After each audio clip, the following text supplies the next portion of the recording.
আসসালামু আলাইকুম, সবাই কেমন আছেন? এবার ভিডিওটা দিতে অনেক দেরি হয়ে গেল।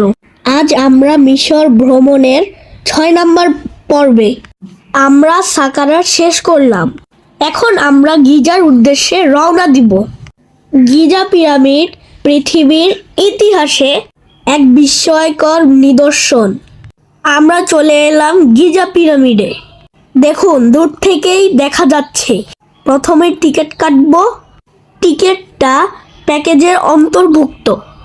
গিজা পিরামিড সম্পর্কে যা বলছিলাম, এটা শুধু মিশরের সম্পদ নয়, বরং পৃথিবীর মানব সভ্যতার অন্যতম শ্রেষ্ঠ স্থাপত্য। গিজা পিরামিড ইজিপ্টের কায়রোতে অবস্থিত, নীল নদ থেকে খুব একটা দূরে নয়। গিজার টিকিট নিয়েছে 500 ইজিপশিয়ান পাউন্ড। যথারীতি আমার টিকিট লাগেনি। ইজিপ্টের আগের ভিডিওগুলো ডেসক্রিপশনে দেওয়া হয়েছে, যারা দেখেননি তারা দেখে নিয়েন।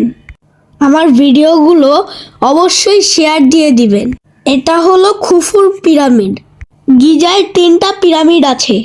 খুফুর পিরামিড নির্মাণ হয়েছিল 2560 সালে। এর উচ্চতা ছিল 146 মিটার।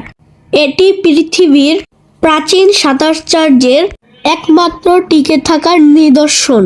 প্রায় 23 লক্ষ পাথরের ব্লক দিয়ে এটি নির্মিত। প্রতিটি পাথরের ওজন 2 থেকে 15 টন। এটি বানাতে সময় লেগেছিল 20 বছর।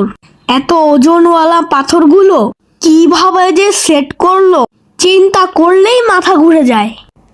এত বছর আগে এও কি সম্ভব?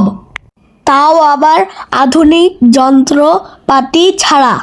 এই পিরামিডের ভেতরে ঢোকা যায়, তবে এর আগে রেড ও ব্যান্ড পিরামিডের ভেতর ঢুকেছিলাম, তাই এটাতে আর ঢুকছি না। প্রতিটি মানুষের একবার হলেও এই পিরামিড দেখতে যাওয়া উচিত। খুফুর পিরামিড ছাড়াও আরও 2টো পিরামিড রয়েছে, তবে খুফুরটাই সবচেয়ে বড়।